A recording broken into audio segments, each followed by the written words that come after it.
ஒவ்வொரு மனிதனுக்கும் பலவிதமான தேவைகளும், கனவுகளும், விருப்பங்களும் தங்களுடைய மனங்களில் அவர்கள் கொண்டிருக்கின்றார்கள். ஒவ்வொரு விருப்பமும் மறைவானதாக அவர்களுடைய நெஞ்சங்களில் பாதுகாக்கப்பட்டவையாக இருக்கின்றன. அவர்கள் விரும்புகின்றார்கள், அதனை ஆசைப்படுகின்றார்கள், அதனை அவசரப்படவும் செய்கின்றார்கள். விருப்பங்கள் எப்பொழுது அவசரமாகின்றன, பொறுமைக்கு பதிலாக என்று நாம் கவனிக்க வேண்டும். என்னுடைய பார்வைக்குட்பட்டதாகவும், என்னுடைய புறப்புறன்கள் எளிதில் அடையக்கூடியதாகவும், நான் ஏற்கனவே என்னுடைய 5 புலன்களை கொண்டு அனுபவித்து இருந்தும் இருப்பேனேயானால் அவசரப்படுகின்றேன், எனக்கு வேண்டும். நம்முடைய 5 புலன்களுக்கும் மிருகத்தனமான 5 புலன்கள், 5 அறிவு, 5 புலன்கள். இதில் எப்பொழுது நாம் ருசி கண்டிருக்கின்றோமோ அதனை நாம் அவசரப்படுவோம். மறைவான ஒரு விஷயத்தை நாம் வெளிப்படையான என்னுடைய இதுவரையில் அனுபவித்த அனுபவங்களுக்குள் கொண்டு வந்து பின்னர் அதனை விரும்புகின்றேன். அந்த விருப்பம் விருப்பம் அல்ல, ஆசை. என் கைகளுக்கு உட்பட்டது, என்னுடைய புறப்புறன்களுக்கு உட்பட்டது. இவை அனைத்துமே நான் ஏற்கனவே அனுபவித்தது. இறந்த கால அனுபவங்களும் அனுபவித்த பொருட்களையும் நான் இப்பொழுது ஆசையாக கொண்டிருக்கின்றேன், என்னுடைய மனதில் மறைவாக வைத்துக் கொண்டிருக்கின்றேன். இது பெரும் கேடாக இருக்கின்றது.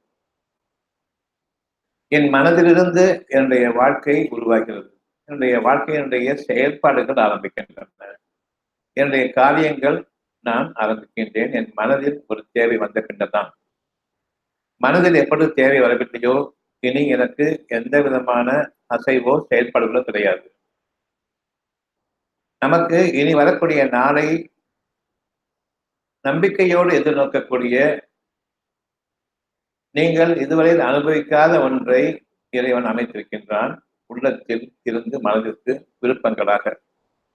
விருப்பங்களை நான் அனுபவித்தது இல்லை, இனிதான் அது எனக்காக உருவாக இருக்கின்றது.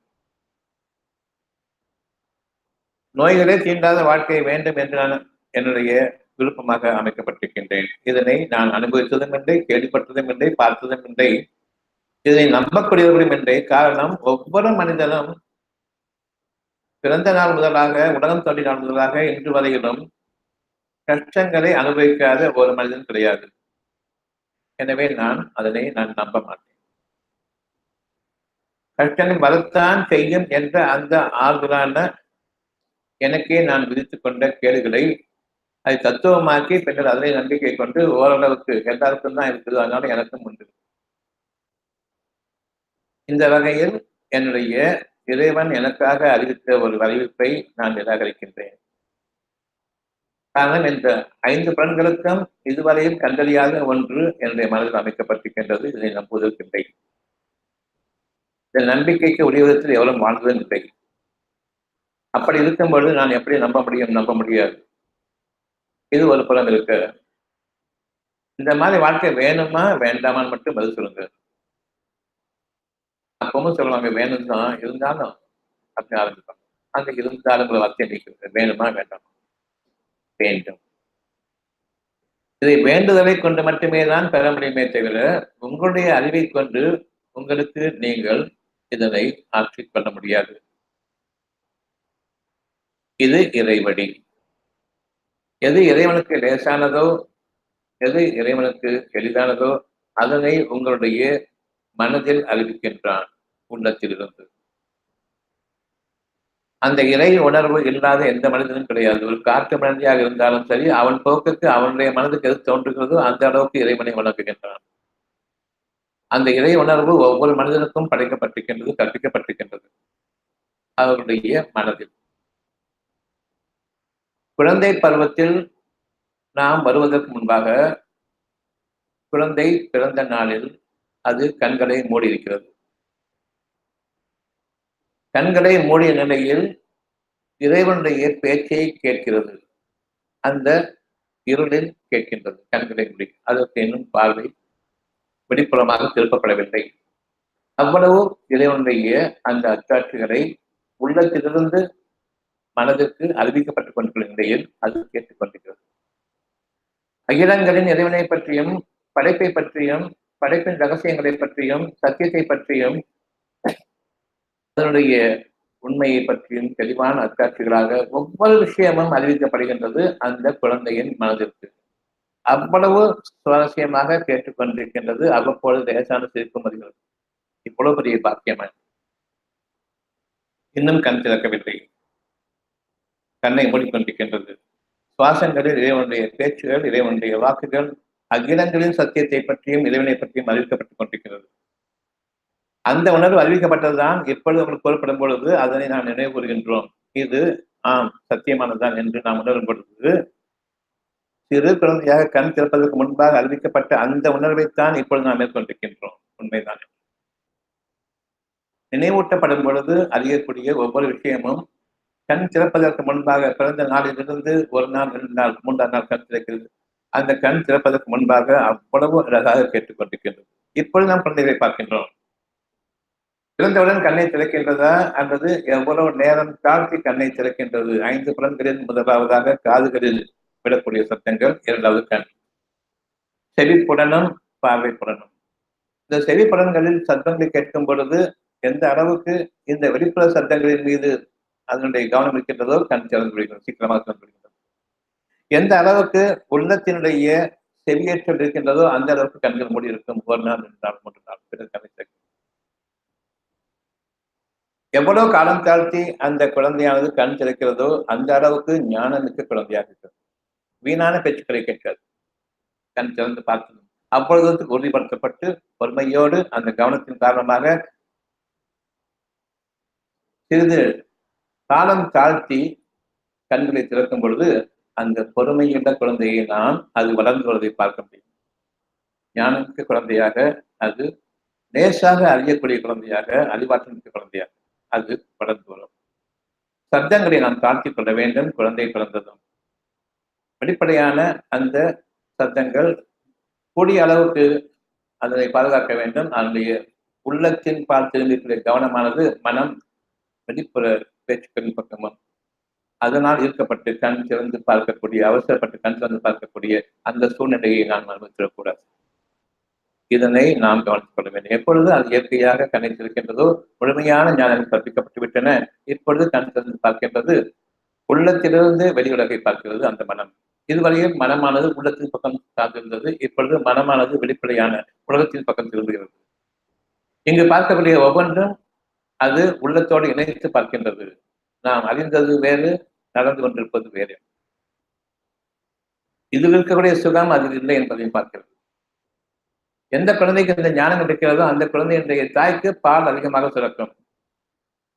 எந்த அளவுக்கு வெளிப்படையான கவனத்தில் அந்த குழந்தை கவனம் திரும்பி விடுகின்றதோ புறப்பார்வையின் அறிவின் பக்கம், அந்த அளவுக்கு பால் சுரத்திலும் குறைகின்றது.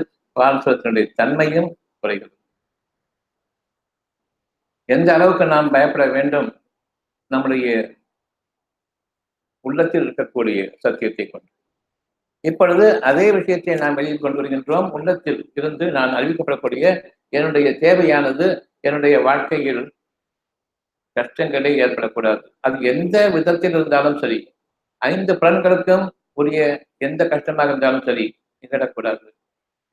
மனதில் ஏற்படக்கூடிய கஷ்டமாகவும் எதனையும் நான் விளக்கக்கூடாது, அறியக்கூடாது, அதுக்கு நான் வாழக்கூடாது.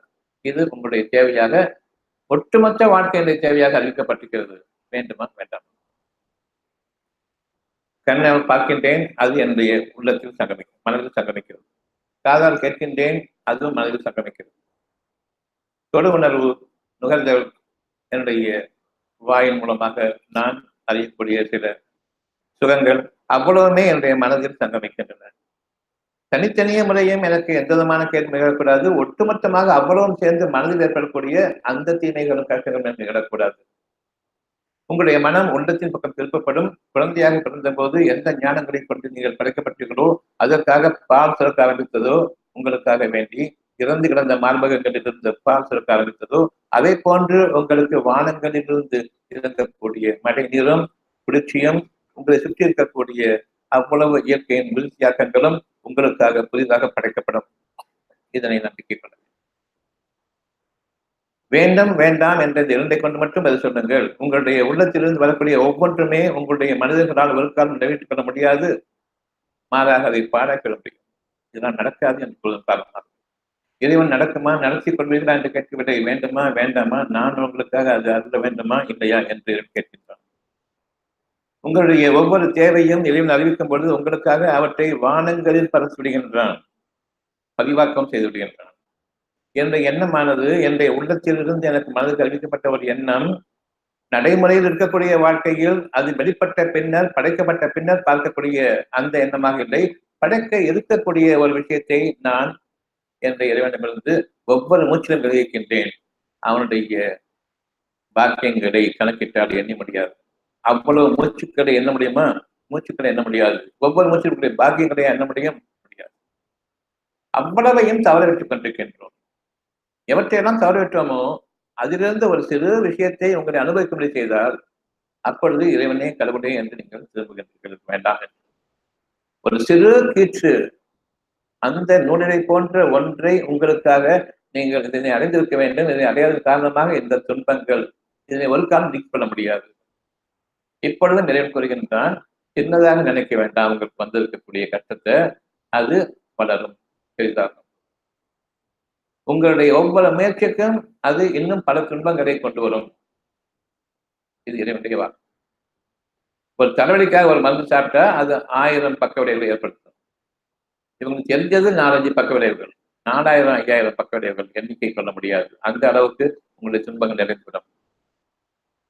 மருந்துகளை கொண்டு போதையில் ஆகும் பொழுது இறைவனுடைய வாக்கு சிறிதாக ஆரம்பிக்கும் பொழுது சுகமாகுங்கள், பெரிதாக வளர்ந்து விட்ட பின்னரும் சுகமாகுங்கள். இரண்டுமே இறைவனுக்கு எளிதானதுதான். வேண்டுமா வேண்டாம்.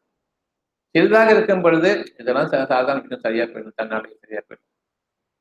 பெரிதாக வளர்ந்த பெற்ற பிறகு இதெல்லாம் சரியாக. இரண்டு நிலையிலும் நாம் இறைவனுக்கு பகிரங்கமான விரோதமாக நன்றி கற்றவர்களாக நாம் ஆகிவிடுகின்றோம். இந்த நன்றி கட்டத்தனம் கூடாது. என இருக்கக்கூடிய சின்ன சின்ன நன்மைகள், என இருக்கக்கூடிய சின்ன சின்ன தொந்தரவுகளாக பெரும் தொந்தரவுகள் வரையிலும் கட்டங்கள் வரையிலும் என் இறைவன் மாற்றி அமைக்க போதுமானவன். அவனுடைய வாக்குகள் உங்களுடைய உள்ளத்தில் இறங்கிக் கொண்டே இருக்கின்றது. ஒவ்வொரு மூச்சிலும் சுகமாகுங்கள் சுகமாகுங்கள், அதை தவிர கிடையாது. வேறு எதுவுமே கிடையாது. அமைதி அடையுங்கள், சுகமாகுங்கள், கவனம் கொள்ளுங்கள், நன்றியோடு கொடுக்கும். நீங்கள் அனுபவித்துக் கொண்டிருக்கிற எந்த ஒரு சுகமும் நீங்கள் சம்பாதித்தது இல்லை என்பதை முதலில் உணருங்கள். அந்த சுகம் என்ன என்பதை உங்களுக்கு தெரியாது. உங்களுக்காக கொடுக்கப்பட்டிருக்கிற சுகம் வானங்களில் பதிவாக்கப்பட்டு அங்கிருந்து உங்களுக்காக அவனை அனுமதிக் கொண்டு இறங்கிக் கொண்டிருக்கின்றது. அந்த சுகமான சூழ்நிலைகளும் அந்த சூழ்நிலை நீங்கள் வாழக்கூடிய உங்களுடைய தன்மையும் பொறுமையும் அமைதியும் கொண்டு வாழும் பொழுது முழுமையான சுகத்தை அனுபவிக்க முடியும். எப்பொழுது அந்த சுகத்தில் வாழ்ந்து கொண்டிருக்கும் போது அவசரப்படுகின்றோமோ, நான் கற்பனை செய்த நேற்றைய வாழ்க்கையில் நான் அனுபவித்தவற்றிலிருந்து மிகுதியாக நான் வாழ ஆசைப்படுகின்றேன். நான் கடந்த காலத்திற்கும் செல்கின்றேன். உங்களுக்காக வித்தியாக்கப்பட்டிருப்பது இனி வரக்கூடிய புதிய படைப்பாக நீங்கள் உருவாக்கக்கூடிய வருங்காலம். நானோ என்னுடைய கற்பனைகளில் நான் அனுபவித்ததை கொண்டு மீண்டும் அதை அடைய விரும்பி என்னுடைய கடந்த காலத்திற்குள் செல்கின்றேன். என் முகம் பின்னோக்கி திருப்பப்பட்டுவிட்டது. 5 புலன்களில் வாழ ஆரம்பிக்கின்றேன். 5 புலன்களை கொண்டு நான் எவற்றையெல்லாம் அனுபவித்தேனோ அதை அனுபவிப்பதற்காக எந்த வழிகளை நான் மேற்கின்றனோ அந்த வழிகளை நான் தேடுகின்றேன். என் பின்புலமாக நான் திரும்பிவிட்டேன். அதை கொண்டு வாழ்ந்து கொண்டிருப்பவர்கள் ஏராளம். அந்த மனிதன் பக்கம் நான் திரும்பிவிட்டேன். இந்த மனிதனை போன்று வர வேண்டும் என்றும் அவர்களை போன்று வர வேண்டும் என்று உலக அடிப்படையில் யார் வாழ்ந்து கொண்டிருக்கின்றார்களோ, வீண் பெருமையை கொண்டு உலகத்தினுடைய செல்வங்களை பெருக்கிக் கொண்டு வாழ்கின்றார்களோ அவர்களுக்கு உதாரணம் இறைவன் கூறக்கூடிய உதாரணம் 57 அத்தியாயம் 57 வசனம் 20. உங்களுடைய வாழ்க்கை உங்களுடைய 5 புலன்களை கொண்டு நீங்கள் வாழும் பொழுது உங்களுடைய வாழ்க்கையானது கெட்ட கால வாழ்க்கை. நேற்று அனுபவித்தது முடிந்து விட்டது. அதனை தோண்டி எடுத்து பிணங்களோடு வாழக்கூடிய வாழ்க்கையை நீங்கள் விரும்புகின்றீர்கள். உங்கள் கைகளுக்கு அது கொடுக்கப்பட்டு விட்டது. நிச்சயமாக அந்த அறிவு உங்களுக்கு சவக்கிடங்கு வாழ்க்கையின் பக்கம் திருப்பும். பிறகு அந்த வாழ்க்கையில் நான் எவற்றை தவறவிட்டேனோ அந்த தவறுகளை நான் திருத்திக் கொண்டு மீண்டும் அதை அடைய ஆசைப்படுகின்றேன். நீங்கள் கடந்த காலத்தில் வாழ ஆசைப்படுகின்றீர்கள். இறைவனோ உங்களுக்காக மறு வாழ்க்கையை புதிய வாழ்க்கையாக உங்களுக்காக அனுமதித்திருப்பதை தவறவிட்டுட்டீர்கள்.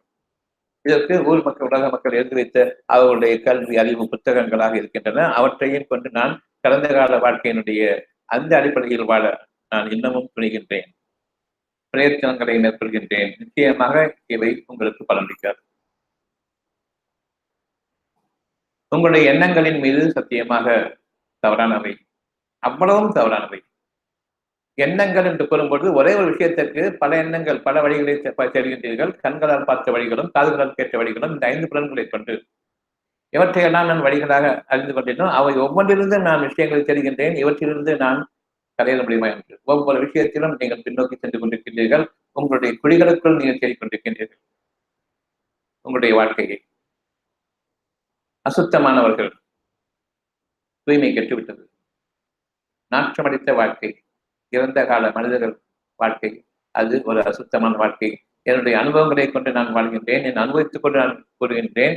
என் அனுபவத்தில் நான் கற்றுக்கொண்டு ஏராளம். இப்பொழுது இதுபற்றியெல்லாம் திருத்திக் கொண்டு இந்த அடிப்படையில் கண்களால் பார்த்தும் காதுகளால் கேட்டும் வாழ்ந்து கொள்ளுங்கள் என்று கூறக்கூடிய இந்த படிப்புக்கு உரிய கல்வி கற்றுக் கொடுத்து உங்களுக்கு கொடுக்கக்கூடிய வாழ்க்கை செத்த கால வாழ்க்கையில் உங்களை நிலைப்படுத்துவதற்கு சமமானதாகும். அசுத்தமான வாழ்க்கை, அசுத்தமான எண்ணங்கள், அசுத்தமான படிப்பு, அசுத்தமான அறிவு. இந்த அறிவு உங்களுக்கு ஒரு சோதனை. பார்ப்பதை நீங்கள் நம்ப போகின்றீர்களா? படைக்கப்பட இருப்பதை நீங்கள் நம்ப போகின்றீர்களா? படைக்கப்பட்டதை நீங்கள் நம்ப வேண்டாம். உதாரணம் 57வது அத்தியாயம் வசனம் 20. இந்த உலக வாழ்க்கை வீணும் விளையாட்டும் வேடிக்கையும் அலங்காரமும். அலங்காரம் சொற்ப காலத்திற்கு பிறகு சாயம் எடுத்துரும். வேடிக்கை உங்களுடைய துன்ப காலங்களில் வேடிக்கை உங்களுக்கு உதவாது. விளையாட்டுக்கள் மனம் துன்புறும் பொழுது விளையாட்டு பக்கம் உங்கள் மனம் போகாது. வீணான காரியங்களை செய்து கொண்டிருக்கின்றீர்கள். விளையாட்டுக்காகவும் வேடிக்கைக்காகவும் அலங்காரத்துக்காகவும் உங்களுடைய அறிவு எண்ணங்கள் கூடிய அந்த அறிவை உபயோகப்படுத்திக் கொண்டிருக்கின்றீர்கள். உலக மக்களுடைய பொது அறிவை உபயோகப்படுத்திக் கொண்டிருக்கின்றீர்கள். நீங்கள் ஒவ்வொருவரும் தனித்தனித்தன்மையான மனிதர்களாக வாழ வேண்டும் என்றால் பொது அறிவு கூடாது. நாளைய புது வாழ்க்கைக்காக இறைவன் அறிவிக்கக்கூடிய புது அறிவு, அந்த ஞானங்கள் வேண்டும். ஞானங்கள் உங்களுக்கு பரிச்சயம் என்றால் அறிவு எனக்கு ஏற்கனவே தெரிந்தது. உலகத்தில் அவ்வளவு பேருமே கஷ்ட நஷ்டங்களில் வாழ்ந்து கொண்டிருக்கின்றார்கள்.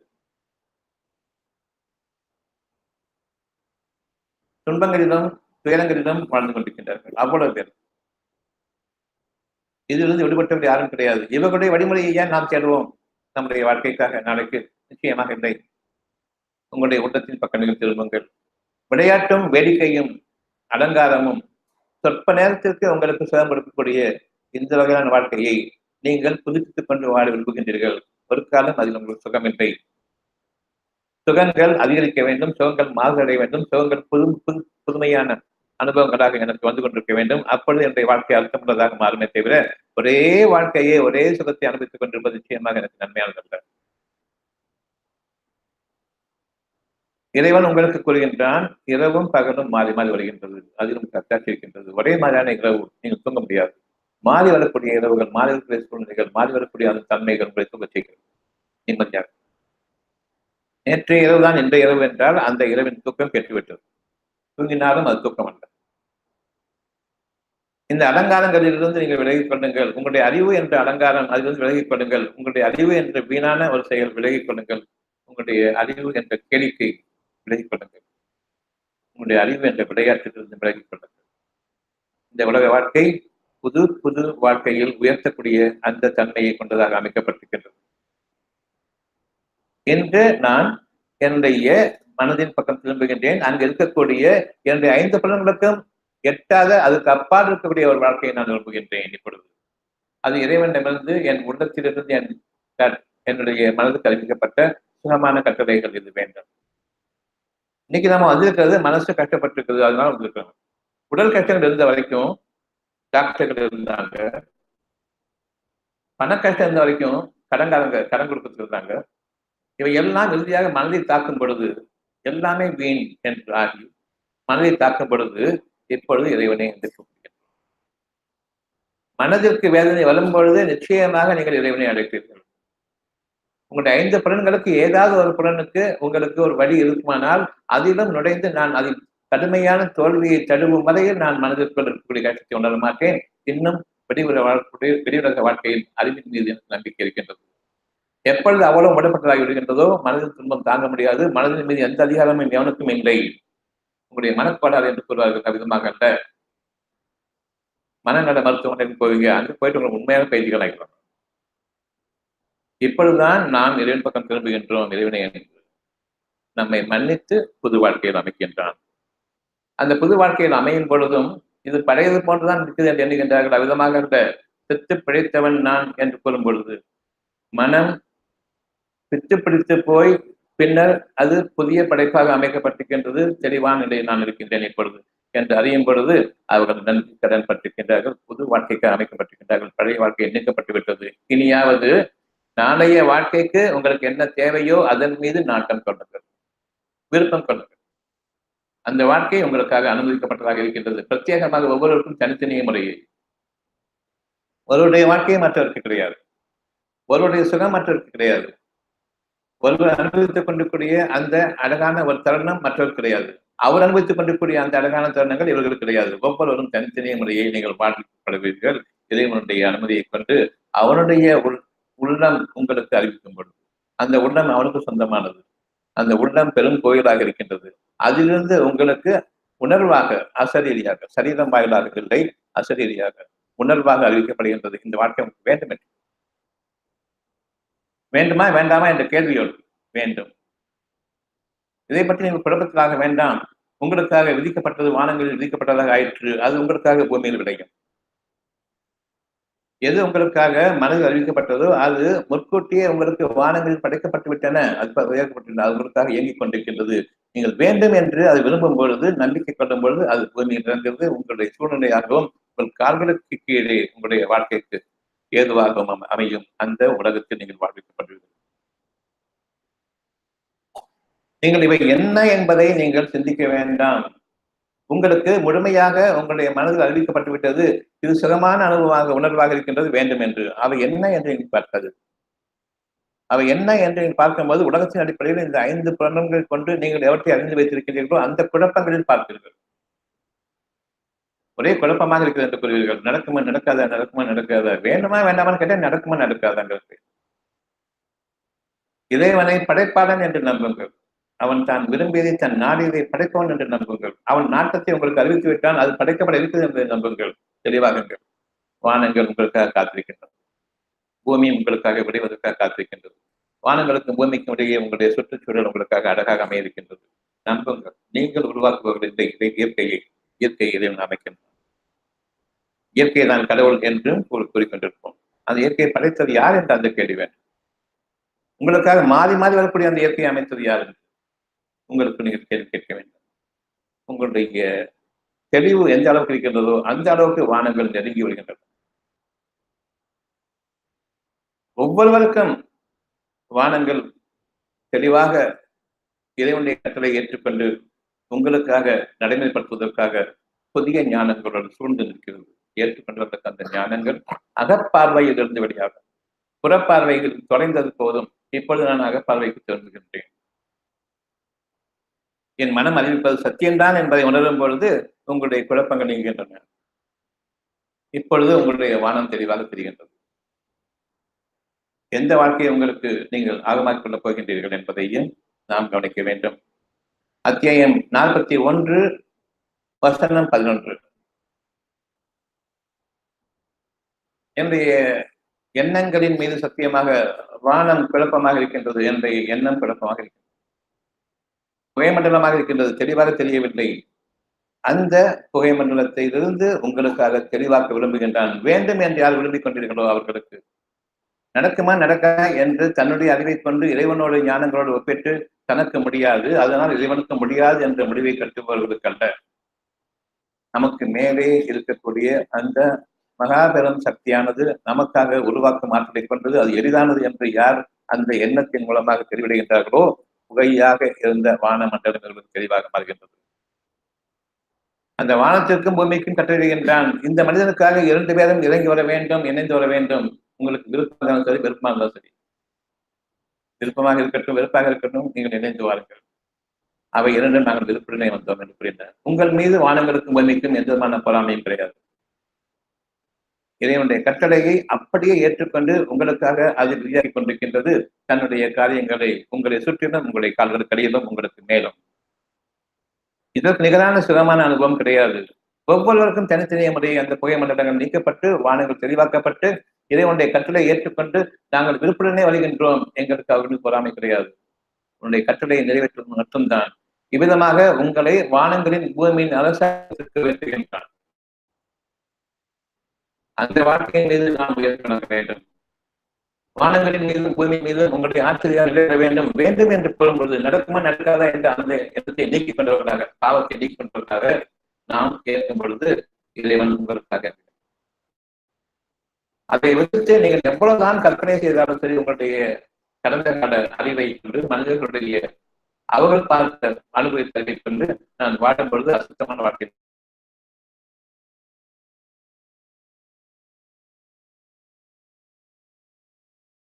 மட்டும்தான் மற்றவருடைய வாழ்க்கையை நானும் பகிர்ந்து கொள்கின்றேன், அவர்களோடு நானும் சேர்ந்து வாழ்கின்றேன் என்று இருக்கும் பொழுது அசுத்தமான வாழ்க்கை. விபச்சாரத்தனத்துக்கு இணையான அந்த வாழ்க்கை வேண்டாம். மற்றவர்கள் அனுபவித்ததை கொண்டு நானும் அனுபவிக்க வேண்டும் என்று விரும்பும் பொழுது அவர்களை போன்று நான் வர வேண்டும் என்று கூறுவது விபச்சாரத்தனம், அசுத்தம், அழகான வாழ்க்கை அல்ல. இந்த அளவுக்கு நாம் கீழடங்கி வாழ்வதிலிருந்தும் விலகி வானங்களின் மீது நம்முடைய ஆச்சரியத்தை அமைக்க வேண்டும் என்றால் நடக்குமா நடக்காதா என்பது கூடாது. நடக்காது என்று உலகம் பூராவும் பேசும். காரணம் அவர்களுடைய அறிவானது பொது அறிவு. பொது அறிவு என்பது கடந்த கால அறிவு. கடந்த கால அறிவு என்பது அசுத்தமான நாட்டம் எடுக்கக்கூடிய புதைகுடிகளுக்குள் வாழக்கூடிய அந்த அறிவு நமக்கு தேவையில்லை. பிரத்யேகமாக நான் நம்புகின்றேன், கோடிகளில் ஒருவனாக, 1000 கோடிகளில் ஒருவனாக நீங்கள் விளங்கும் பொழுது உங்களை பார்த்து மற்றவர்கள் முன்னுதாரணமாக இருப்பார்களே, அந்த வாழ்க்கையை நீங்கள் வாழுங்கள். அத்தியாயம் 41 வசனம் 11. வான மண்டலம் புகையாக இருந்தது உங்களுக்கு, அதை தெளிவாக்கினார். வேண்டும் என்று நீங்கள் விரும்பியதன் காரணமாக மட்டும்தான். இது வேண்டும் வேண்டும் என்று வேண்டுதலில் இருக்கின்றீர்கள். இந்த விருப்பமானது வேண்டுதலாக இருக்கின்றது. உங்களுக்கு அந்த ஞானங்களை கொடுக்காமல் ஒரு யாரு கொடுக்க போகின்றான்? தனித்தன்மைகள் ஒவ்வொருவருக்கும் தனித்தனியாக இருக்கும் பொழுது தனித்தனியான ஞானங்கள், ஒவ்வொரு ஞானங்களை மற்றவர்கள் அபகரிக்க முடியாது. அது மறைவானது. மறைவானவற்றில் நீங்கள் நம்பிக்கை கொள்ளுங்கள். வெளிப்படையான வாழ்க்கையை நீங்கள் வாழக்கூடிய இந்த வாழ்க்கை விளையாட்டும் வேடிக்கையும் வீணும் அலங்காரமும் இவை அனைத்தும் உங்களை விட்டும் நொடிப்பொழுதில் காணாமல் போகும். அந்த வாழ்க்கை கூடாது. நான் உங்களுக்காக படைக்கின்றேன், ஒரு மழைநீருக்கு ஒப்பாக இருக்கின்றது. நான் உங்களுக்காக படைக்கின்றேன். அந்த படைப்புகளை நீங்கள் பார்த்து அது செழித்து வளரும் பொழுது, வளரும் பொழுது, அந்த செழிப்பை பார்க்கும் பொழுது ஆனந்தம் அடைகின்றீர்கள். உங்கள் கண் முன்பாக அது காய்ந்து உடர்ந்து சருகலாகும் பொழுது மனம் அடைந்து விடுகின்றீர்கள். மீண்டும் மறுபொழுது படைத்து காட்டுகின்றேன். அது புதிய படைப்பு, மறுபோகம். ஒவ்வொன்றும் ஒரு காலத்தோணி இருக்கிறது. அந்த காலத்தோணி மீது அது அழியும். படைக்கப்பட்டவை ஒவ்வொன்றும் அழியும். அவற்றின் மீது உங்களுடைய ஆசைகளை நீங்கள் நிறைவேற்றிக் கொள்ள முடியும் என்று எண்ணாதீர்கள். அவை அழியக்கூடியவை. அழியக்கூடியவைகளிலிருந்து உங்களுக்கு கிடைக்கக்கூடிய அந்த தன்மைகள் உங்களுக்கு சுகம் கொடுப்பதை போன்று தோன்றும். அதில் பேரழிவுகளை கொண்டிருக்கக்கூடிய அந்த ஆற்றல் அதில் அடங்கியிருக்கின்றது. அது முடிவதற்கு முன்பாகவே உங்களுக்கு அறிவிக்கப்பட்டு விடுகிறது. இங்கு நாளைக்கு உங்களுடைய கதி என்ன என்பதை ஒவ்வொருவரும் சம்பாதித்துக் கொண்டிருக்கின்றோம். இப்பொழுது வாழ்ந்து கொண்டிருக்கின்றோம். நாளைய வாழ்க்கை அச்சத்தை இறைவன் ஏற்படுத்தியிருக்கின்றான். தெளிவான அச்சம், அதில் குழப்பம் வேண்டாம். இல்லை, என்னுடைய பணத்தை கொண்டு நான் வாழ்ந்து விடுவேன் என்று சொன்னீர்கள். இறைவனுடைய அருளை கொண்டு வாழ வேண்டும். அவன் உங்களுக்காக வாழ்வாதாரங்களாக படைத்து அவ்வளவு அருட்படைகளை கொண்டு வாழ வேண்டும். நீங்கள் அச்சரித்த நோட்டுகளை கொண்டு ஒருபோதும் வாழ முடியாது. உங்களுடைய அச்சரித்த நோட்டுகள் ஏராளமாக இருக்கின்றன. அவற்றில் கொண்டுதான் உங்களுக்கு இறைவன் அச்சத்தை ஏற்படுத்துகின்றான். இது நிலைக்காது. ஒரு சிறு துன்பத்தை ஏற்படுத்துகின்றான். இந்த துன்பத்தை இந்த பணம் நீக்காது. இந்த துன்பத்தை நீக்கிக் கொள்வதற்காக அந்த பணத்தை முழுமையாக நீங்கள் கொடுத்து நாடுவீர்கள். அந்த ஒரு நேரம் வரும் பொழுது உங்களுடைய துன்பங்கள் உங்களை நெஞ்சிடும் பொழுது உங்களுடைய கெட்ட காலம் உங்களுக்கு மேலே சுழன்று கொண்டிருக்கும் பொழுது நீங்கள் எவ்வளவுதான் கொடுத்தாலும் சரி உங்களிடமிருந்து நஷ்டீடாகவோ பதிலீடாகவோ ஏற்றுக்கொள்ளப்பட முடியாது. உங்களுக்காக எந்த பரிந்துரையும் ஏற்றுக்கொள்ளப்பட முடியாது. எந்த பரிந்துரையும் ஏற்றுக்கொள்ளப்பட முடியாது என்றால் அதற்கான பதில் என்ன? உங்களுக்கு நீங்களே இறைவனை இறைஞ்ச முடியாது. உங்களுடைய பிரார்த்தனை சேர்ந்தார். என்னுடைய பிரார்த்தனை தான் நான் எனக்காக பரிந்துரை செய்வது. இறைவனுடைய அனுமதி இல்லாமல் எவரும் அவனிடம் பரிந்துரை செய்ய முடியாது. என்னுடைய பிரார்த்தனை எனக்கு பலனளிக்காது என்பதை இறைவன் அறிவித்து விட்டான். நான் இறைவனை பற்றிய நம்பிக்கை இழந்து விட்டேன்.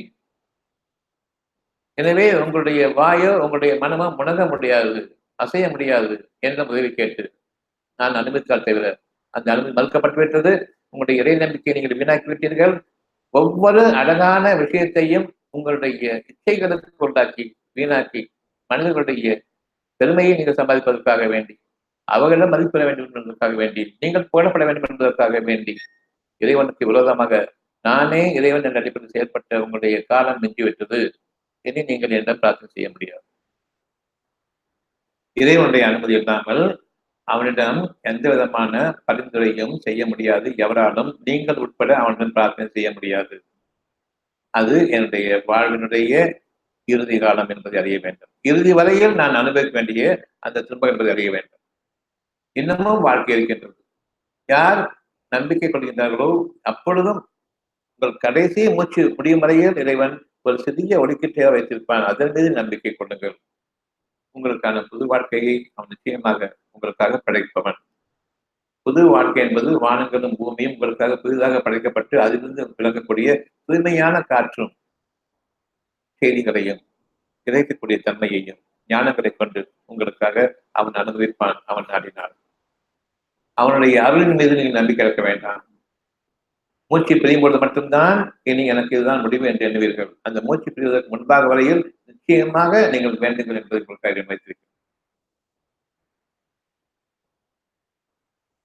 அந்த படைப்புகள் அனைத்தையுமே நான் கூலமாக ஆக்குகின்றேன். இயற்கையின் படைப்பு எதனை நீங்கள் முடிவாக இயற்கை தான் தெய்வம் என்று கூறினீர்களோ அந்த இயற்கை உங்கள் கண் முன்பாக அழிவதை பாருங்கள். படைப்பவன் யார், அழிப்பவன் யார் என்பது தெரியும். அவன் ஒருவனே என்பதும் தெரியும். உங்களை அவற்றுக்கு மேலான ஒரு படைப்பாக மனிதனை படைத்து அதில் தன்னுடைய வழிமுறைகளையும் தன்னுடைய செய்திகளையும் வானங்கள் பூமி இவற்றின் மீது நீங்கள் ஆட்சி புரியக்கூடிய உயர்வான அந்தஸ்துகளை உங்களுக்காக அமைத்து ஒரு சிறு விருப்பத்தை உங்களுக்கு அமைக்கின்றோம். அந்த விருப்பம் உங்களுடைய வாழ்க்கைக்கும் வாழ்நாள் முழுமைக்கும் உங்களுடைய சந்ததிகளுக்கும் பொருத்தமாக இருக்கும். அந்த உலக வாழ்க்கை புதிய உலகமாக உங்களுக்காக ஒவ்வொரு பொழுதும் படைக்கப்படக்கூடிய அந்த பகுதியின் பக்கம் நீங்கள் உங்களுடைய எண்ணத்தை நீங்கள் மேற்கொள்ளுங்கள். இறைவன் உங்களுடைய எண்ணங்களின் அசைவை கவனித்துக் கொண்டிருக்கின்றான். இரவின் பொழுதும் பகலும் உங்களுக்கு மாறி மாறி வந்து கொண்டிருக்கின்றன. இரவின் பொழுதில் நீங்கள் உறங்கச் செய்யப்படுகின்றீர்கள். உங்களுக்காக வானங்களும் பூமியும் மாற்றமடைந்து கொண்டிருக்கின்றது. மறுநாள் காலை பொழுது புலரும் பொழுது சுகமாக உணர்கின்றீர்கள்.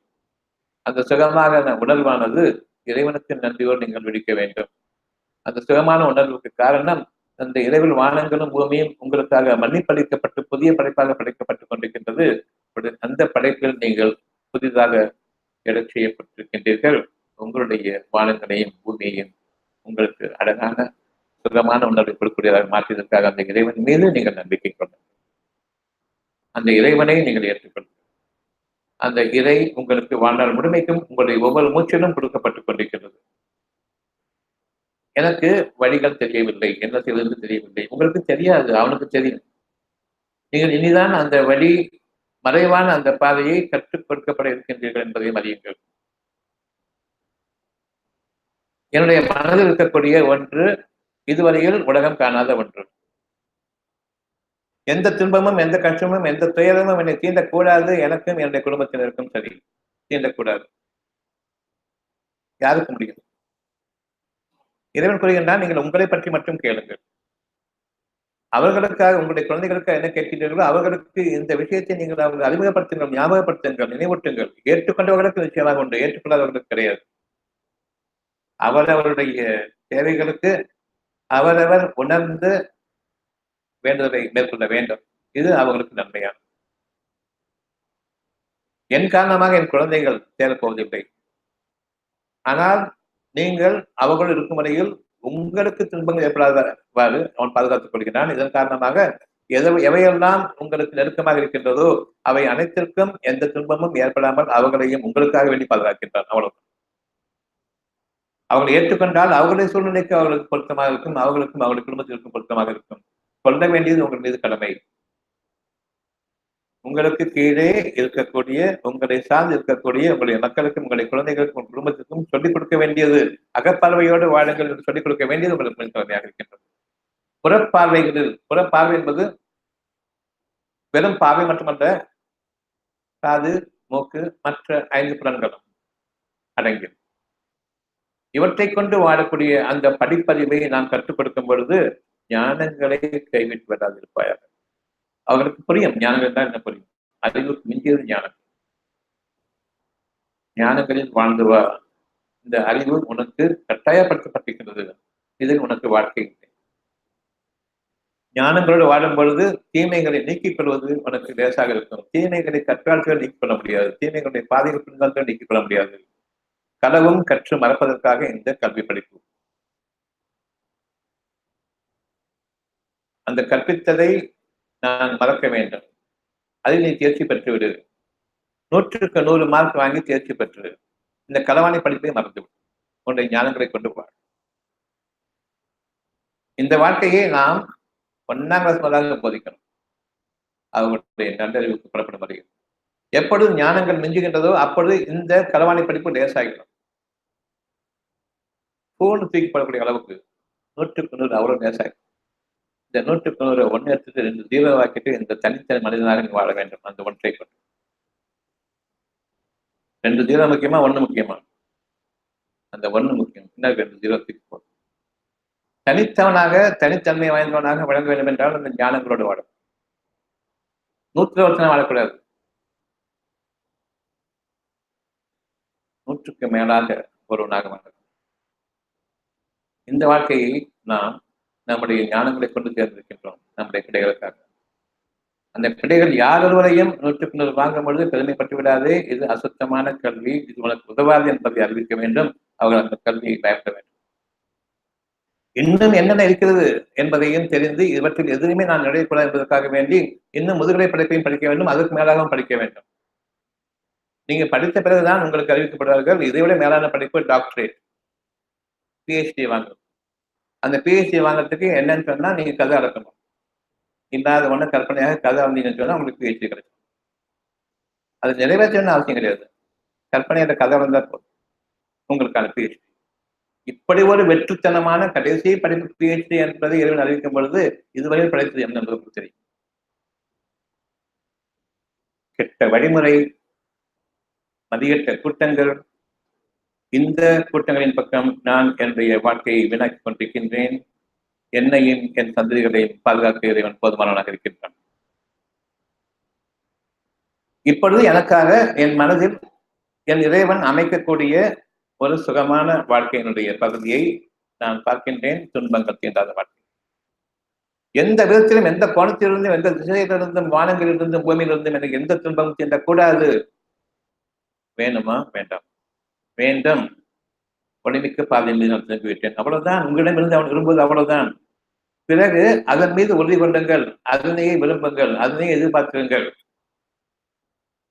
நான் என்னுடைய இறைவனுடைய பாதையில் இருக்கின்றன என்பதை அறிவதற்கான அடையாளமாவது எப்பொழுது நான் ஏற்றுக்கொண்டேனோ இந்த வாழ்க்கை வேண்டும் என்று இதன் பின்னர் நடக்குமா நடக்காதா என்று அந்த ஒரு எண்ணம் உங்களிடம் வராமல் பாதுகாத்துக் கொள்ளுங்கள். பின்னர் உங்களுடைய கல்வி அறிவின் பக்கம் நீங்கள் வாழக்கூடிய வாழ்க்கையில் மிகுதியாக ஆகும் பொழுது 100க்கு 100 வாங்குறது எவ்வளவு சுகமோ அதே மாதிரி 100க்கு 100 வாங்கக்கூடிய அந்த சுகத்தோடு இணைந்தது உங்களுடைய உலகத்தினுடைய விளையாட்டும் வேடிக்கையும் அலங்காரமும் மிக்க இந்த வாழ்க்கையில் நீங்கள் வரும் பொழுது இவற்றை பெரிதாக எண்ண வேண்டாம். இவற்றை கொண்டு உங்களுடைய மனம் பெருமிதம் அடைந்துவிட வேண்டாம். மற்ற மனிதர்களுடைய பாராட்டுதல்களுக்கு நீங்கள் மயங்கிவிட வேண்டாம். இவை அனைத்தும் களவாணி படிப்பின் விளைவாக வந்த களவாணித்தனத்தின் மூலமாக நான் பெற்ற காசு பணம். இதனுடைய சுகங்கள் எனக்கு நிலைக்காது.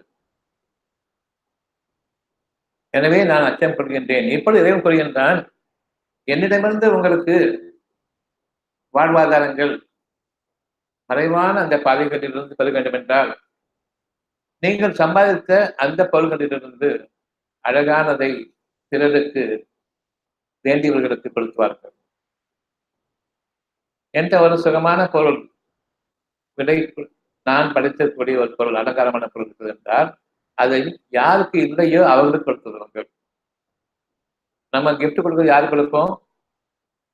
ஏழைகளுக்குன்னு சொன்னா சாதாரண கிஃப்ட், பணக்காரங்களுக்கு சொன்னா பெரிய கிஃப்ட் வாங்கணும். இல்லை, ஏழைகளுக்கு பெரிய கிஃப்டும், பணக்காரங்களுக்கு சாதாரண மனசை பார்க்க நினைக்கிறத அவங்களுக்கு தன்னுடைய மதிப்பு மரியாதையை இவங்கிட்ட காப்பாற்றிக்கணும்னு நினைக்காது.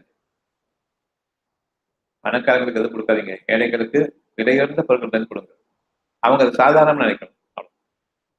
இதை நன்மையாக்கி கொள்கிறேன்னு கேளுங்க. இது அவங்களுக்கு உபயோகப்படாது. இதை வித்துட்டு அவங்க அதுல வாழ்க்கை அமைக்கணும். அதுல உயிரோட்டங்கள் உங்களுக்கு தேவையான போது இதிலிருந்து பயன்படுத்திக் கொள்ளுங்கள் என்று கொடுங்க. ஒரு வைரம் கொடுங்க, ஒரு தங்கம் கொடுங்க, ஒரு பிஸ்கெட் கொடுங்க ஏழைகளுக்கு. அது அவங்களுக்கு உபயோகப்படட்டும் என்று கொடுங்க. இதை துச்சமாக மதிக்கட்டும், இதை விட்டுவிட்டு அதனுடைய பொருளிலிருந்து அவர் வாழும் பொழுது அவருக்கு உணர்வு பெருகட்டும், இதிலிருந்து மற்றவர்களுக்கும் அவர்கள் தர்மமாக வழங்கட்டும். இதை கொண்டு நீங்கள் அவர்களுக்கு பயனடையும். உங்களுக்கான பாதைகள் வானங்களின் மீது உங்களுக்கு பலருகின்றது. பூமியின் அடிப்படையை விட்டு நெருக்கடியான பாதைகளில் போவதை விட்டு நாம் பாதுகாக்கப்படுகின்றோம். அந்த உயர்வின் பாதையில் நாம் அமையிருக்கின்றோம். இன்று முதல் நமக்கு துயரங்கள் கிடையாது. மனதில் அந்த துயர சம்பவம் இருக்கக்கூடாது. நிகழ்ந்து விடுமோ என்று இருக்கக்கூடாது. நிகழாது நன்மையை தவிர என்பதை நம்ப வேண்டும்.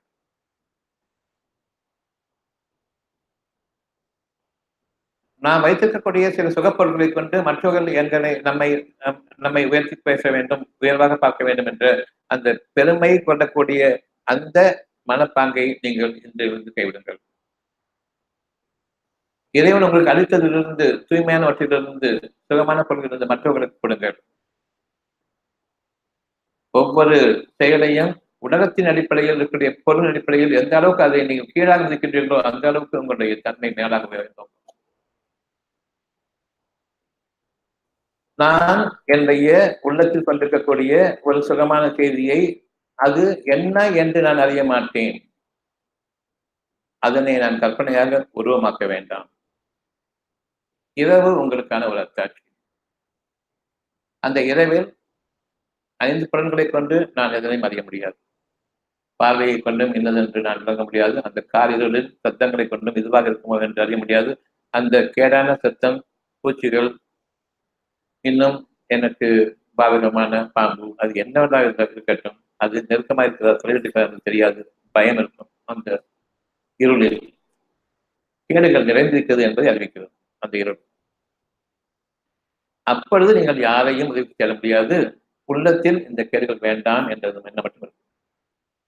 ஒரு தேடோ, ஒரு பாம்போ, ஒரு கூறானோ எதுவும் என்னை தீண்டிவிட வேண்டாம் என்ற அந்த எண்ணம் மற்றும் இதயம் கொடுத்த அந்த எண்ணம் உங்களுக்காக அது மீண்டும் மீண்டும் மீண்டும் இரவு முழுவதுமாக உங்களுக்கு அறிவிக்கப்படுகிறது. கொஞ்ச நேரத்துல அந்த பயம் போகுது. இது இறைவன் அருள். இப்போ தூக்கம் வரும். பல சமயங்களில் பேயை பற்றியெல்லாம் பயந்துட்டு இருப்போம் தனியா இருக்கும்போது. கண்டிப்பா அந்த பேய் பிடிச்சவங்க இருக்காங்க, பிடிக்காதவங்க இருக்காங்க. அந்த பேய் கற்பனை. அந்த கற்பனையை நீங்க உருவமாக்கும் பொழுது அதுவே உங்களுக்காக அனுமதிக்கப்பட்டாச்சு.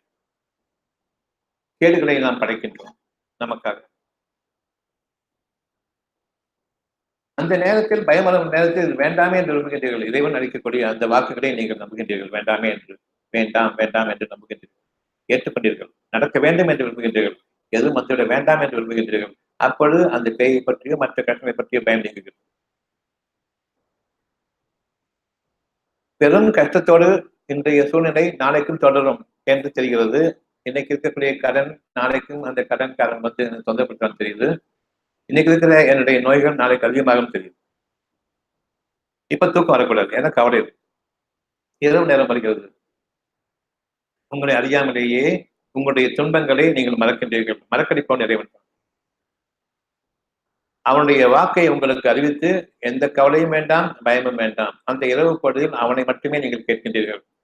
எதிர்த்து பேசவில்லை. நான் எப்படி கவலை இல்லாமல் இருக்க முடியும், பயம் இல்லாமல் எதிர்த்து பேசல. வேண்டாம் சொல்றத நீங்க அங்கீகரிச்சிட்டீங்க, வேணும் ஏற்றுக்கொண்டீங்க.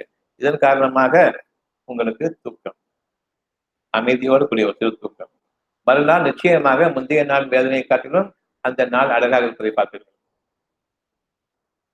பெருமளவு இது ஒவ்வொருவருடைய வாழ்க்கையிலும் தொடர்ந்து நிகழ்ந்து கொண்டிருக்கக்கூடிய ஒவ்வொரு நாளும் நிகழ்ந்து கொண்டிருக்கக்கூடிய இந்த உணர்வு சுகமான காலை பொழுது நீங்கள் எழுந்திருக்கும் பொழுது வானங்களும் பூமி உங்களுக்காக இணைந்திருக்கின்றன. அதை விரும்பினாலும் விரும்பாவிட்டாலும் நீங்கள் அந்த இரவு பொழுதில் இறைவனை எதிர்கேட்டு கேட்காமல் ஏற்றுக்கொண்டதன் காரணமாக உங்களை அவன் புலமாக ஈர்த்து உங்களை நம்பச் செய்து அந்த நம்பிக்கைக்கு வானங்களை பூமி நினைத்து உங்களுக்கான புதிய ஒரு மறுநாள் அதிகாலையை புலரச் செய்கின்றான். அங்கு உங்களுக்கு சுகமான தருணங்கள் காத்திருக்கின்றன.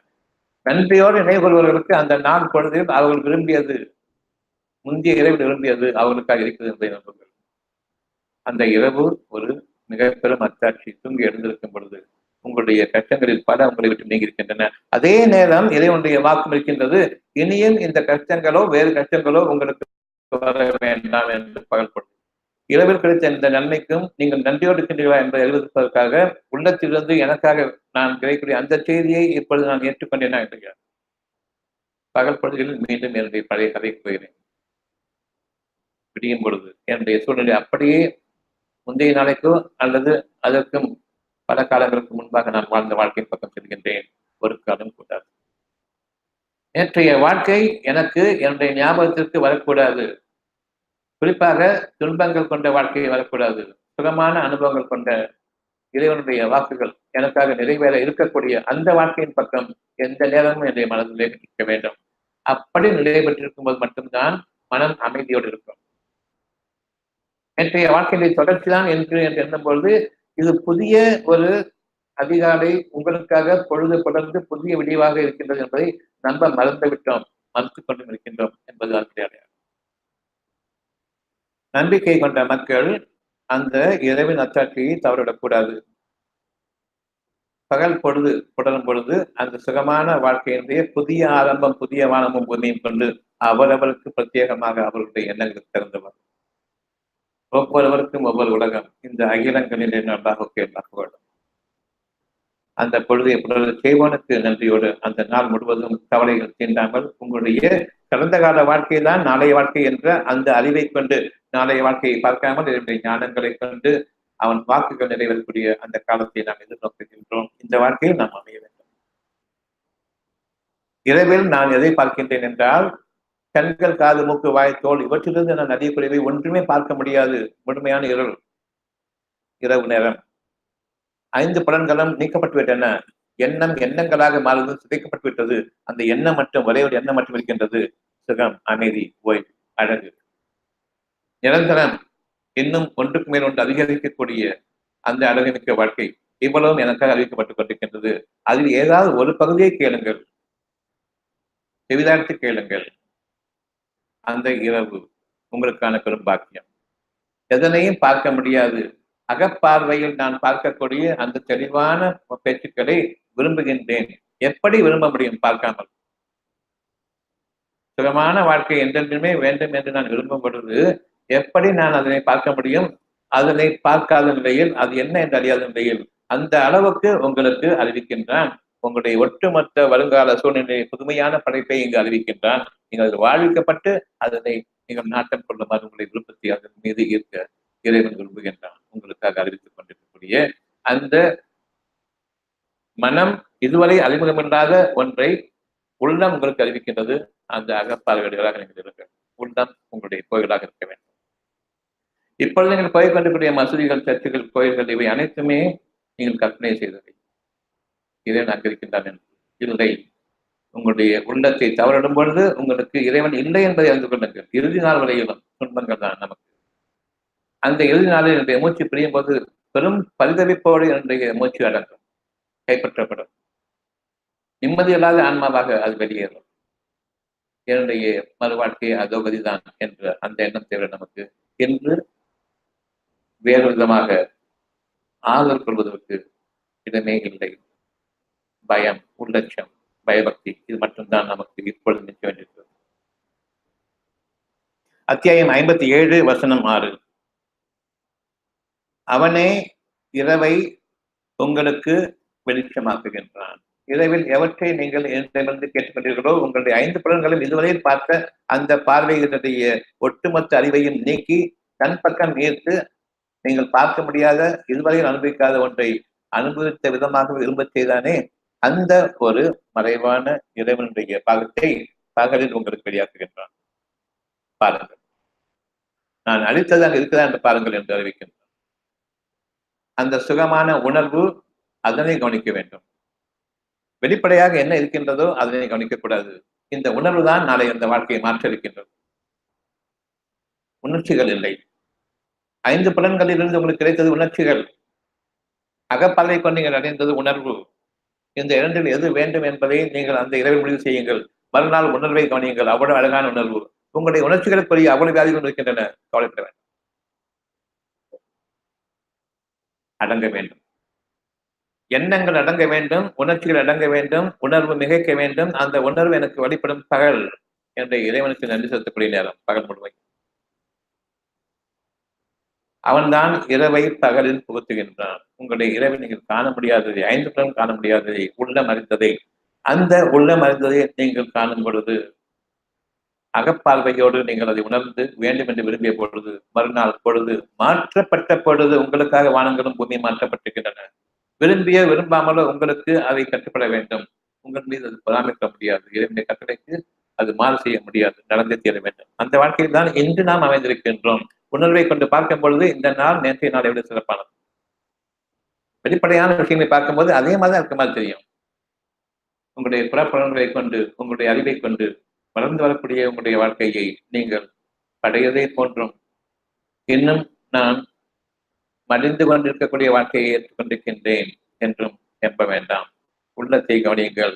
அங்கிருந்து வரக்கூடிய செய்தி உங்களுடைய மனம் ஏற்படுவதாகி அந்த மனதின் உணர்வில் உங்களுடைய வாழ்க்கை புதிய வாழ்க்கையாக திரும்புகின்றது. உங்களுடைய ஞானங்கள் உயர்த்தப்பட்டிருக்கின்றன. அறிவை மிஞ்சியது ஞானங்கள். பார்வைக்குரியவை அவ்வளவும் அறிவு, பார்வைக்கு அப்பாற்பட்டது ஞானங்கள். இந்த வாழ்க்கை உங்களுக்காக அனுமதிக்கப்பட்டது இருக்கின்றது. இதில் எந்த விதமான சந்தேகமும் வர வேண்டாம். இந்த சந்தேகத்தின் அடிப்படையில் என்னுடைய வாழ்க்கை அமையவும் கூடாது என்பதாக அவனே பகலை இரவில் புகுத்துகின்றான். அத்தியாயம் 57 வசனம் 6. அவன்தான் இறைவனுடைய அத்தாட்சி, அழகுமிக்க அத்தாட்சியை பகலில் புகுத்துகின்றான். பின்னர் பகலில் பார்க்கும் பொழுது இரண்டு அத்தாட்சியை மறந்தவர்களாக அந்த உணர்வை உணர்ச்சிகளாக மாற்றிக்கொண்டு வெளிப்புற புலன்கள் மட்டுமே இந்த அறிவை கொண்டு நம்பிய அந்த நம்பிக்கைக்குரிய வாழ்க்கையில் எனக்கு கேடே என்று இருக்கும் பொழுது இந்த ஒரு நிகழ்ச்சியை இரவில் புகுத்துகின்றான். அந்த இரவு உங்களுக்கு துக்கமான இரவாக அமைகிறது. தூக்கம் இல்லாத உறவாக அமைகின்றது.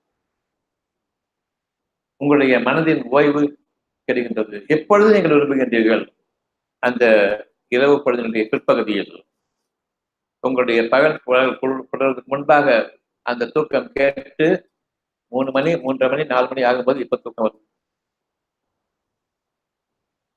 அது உங்களுக்கு பெரிய கஷ்டமா இருக்கும். ராத்திரி பூரா முடிச்சிருந்தோம், காலையில 3:30 மணிக்கு 4 மணி தூக்கம் வருது. அந்த தூக்கமும் இல்லை என்றால் உங்களுடைய கதி என்ன பார்த்து உங்களை மன்னித்து அந்த தூக்கத்தை கொடுத்தான். தூக்கத்திலிருந்து விழிக்கும் பொழுது இறைவனுக்கு நன்றியோடு விடியுங்கள் புதிய வாழ்க்கைக்காக. அவன்தான் பகலை இரவில் புகுத்துகின்றான். அந்த இரவு முழுவதும் உங்களுக்கு பகலாக மாறிவிடுகின்றது. பகல் பொழுது அனுபவித்தது எல்லாம் இரவில் இரவை பகலாக ஆக்கிக் கொண்டு நிகழ்ந்தவற்றிலெல்லாம் நீங்கள் நுழைந்து பெரும் துன்பத்தை நீங்கள் அனுபவித்துக் கொண்டிருக்கின்றீர்கள். தூக்கம் இல்லை. எப்பொழுது இறைவனுடைய கருணை விடிய இருக்கின்றது. அந்த விடிய காலையில் இப்போதான் நீங்க கொஞ்சம் அமைதியை கேட்பீங்க சார், இமீடியட்டா சார். ஆனால் எழுந்திருக்கும் பொழுது உணர்வோடு எழுந்திருக்க வேண்டும், நன்றியோடு எழுந்திருக்க வேண்டும். உங்களுடைய புலற்பலன்களை விட்டு நீங்கிறவர்களாக எழுந்திருக்க வேண்டும். நீங்கள் தூக்கத்தை விரும்பும் பொழுது உங்களுடைய துக்கம் வேண்டாம் என்று விரும்புகின்றீர்கள். உங்களுடைய கஷ்டங்கள் உங்களை பாடாய்படுத்த வேண்டாம் மனதில் விரும்புகின்றீர்கள். நாளைய வாழ்க்கையை பற்றிய பெரும் துயரங்கள் இன்று என்னை வாட்ட வேண்டாம் என்று விரும்புகின்றீர்கள். அவ்வளவும் நன்மை விரும்புகின்றீர்கள். தூக்கம் வருகின்றது. பகல் பொழுதில் ஏதேனும் ஒன்றில் வாழ்ந்திருந்தார்கள் இரவு தூக்கம் கிடையாது. அவன் தான் பகலை இரவில் போத்துகின்றான். இரவு என்ற ஒன்று இருந்த போதும் உங்களுடைய எண்ணங்களில் இருக்கக்கூடிய அந்த பகலுடைய தாக்கங்கள் உங்களை பகல் வாழ்க்கையில் வாழ வைக்கின்றன. அவன்தான் இரவை பகலில் புகுத்துகின்றான், பகலை இரவில் புகுத்துகின்றான். இப்பொழுது இறைவன் கூறுவதெல்லாம் உங்கள் உள்ளங்களில் உள்ளவற்றையெல்லாம் நன்றிருந்தவன். அந்த உள்ளத்திலிருந்து உங்களுடைய மனதுக்கு அறிவிக்கப்பட்ட ஒன்றை நீங்கள் ஏற்றுக்கொண்டீர்களா இல்லையா என்பதை அறிகின்றான். உங்களுடைய எண்ணங்கள், உங்களுடைய புறப்படங்கள் அறிவித்த அறிவை ஏற்றுக்கொண்டிருக்கின்றீர்களா? அந்த இரவு பொழுதில் நான் உங்களுக்காக ஓய்வையும் உங்களுக்கான அடக்கத்தையும் அடைக்கலமாக என் புறம் ஏற்றுக்கொண்டு உங்களுக்கு ஓய்வையும் உலகத்தில் தரப்புகிறேனே, இந்த வாழ்க்கை வேண்டுமா? என்ற வாழ்க்கை வேண்டும். நான் உன்புறம் திரும்பிவிட்டேன், என்னுடைய உலக கதைகள் அவ்வளவையும் நான் மறந்துவிட்டேன், நீ ஒருவன் போதுமானவன் என்று அந்த இரவை நீங்கள் மேற்கொள்ள வேண்டும். உங்களுடைய படுக்கைக்கு நீங்கள் போகும்போது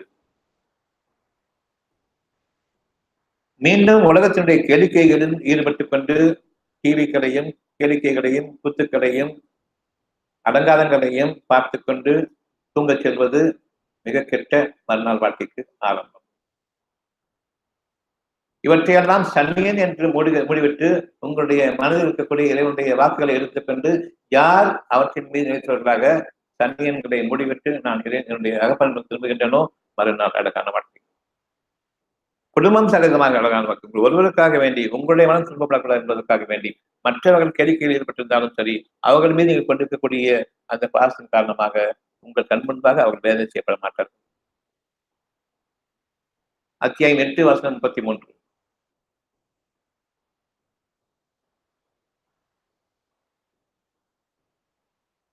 நீங்கள் அவர்களோடு இருக்கும் வரையில் அகப்பார்வையுடைய நீங்கள் என் பாக்கியங்களுக்கு உரியவர்களாக தேர்ந்தெடுத்துக் கொண்ட நீங்கள் உங்களுக்கு பிடித்தமானவர்களோடு இருக்கும்போது நிச்சயமாக நான் அவர்கள் வேதனை செய்ய மாட்டேன். உங்களுடைய மனம் துன்பப்படக்கூடாது என்பதற்காகத்தான் அவருக்கு நான் நன்மை அளித்துட்டேன் என்று சொல்கின்றேன்.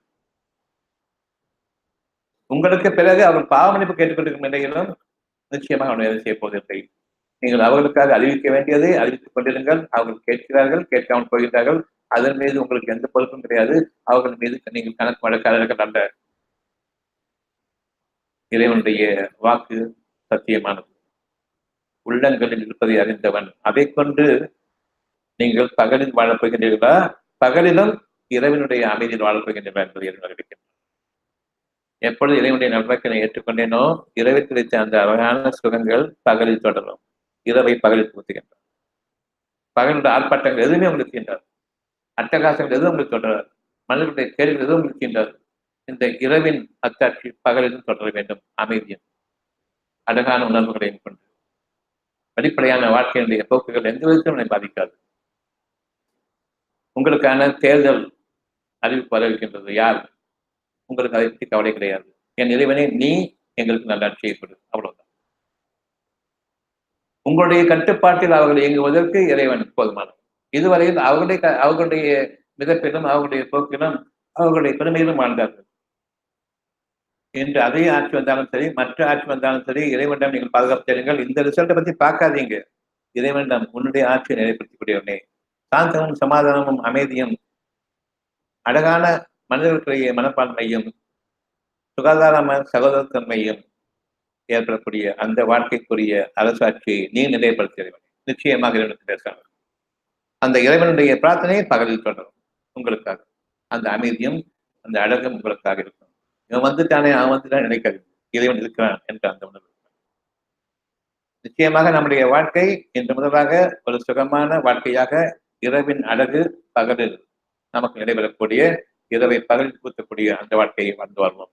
பகலை இரவில் பூத்தக்கூடிய வாழ்க்கை நமக்கு வேண்டாம். அல்லாஹ்வுக்கு பேசாம நம்முடைய வாழ்க்கை மாறுங்கள். புதிய பொழுது நமக்காக ஆரம்பிக்கின்றது. இன்று முதலாக அதனை இறைவன் நிலைப்படுத்த